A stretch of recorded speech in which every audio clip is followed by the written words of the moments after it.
Dobrý den, chtěl bych vám představit reproduktory Infinity Reference 6530 CS. Jsou to komponentní dvoupásmové reproduktory. V balení najdeme český záruční list,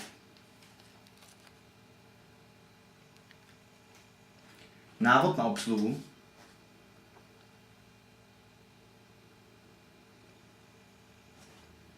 anglický manuál,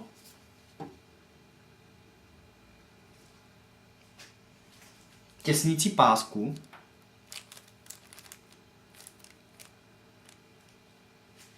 dále pak 2 reproduktorové dvoulinky,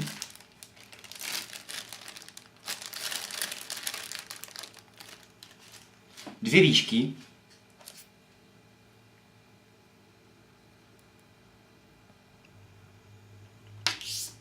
montážní materiál,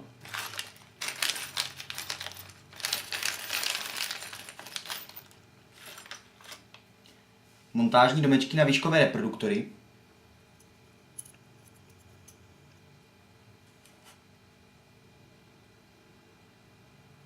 dvě výhybky,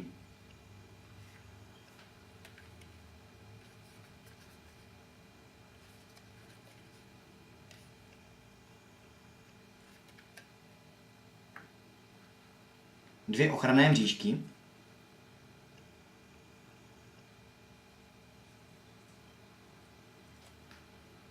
a 2 reproduktory. Jejich velikost je 165 mm a maximální výkon 270 W.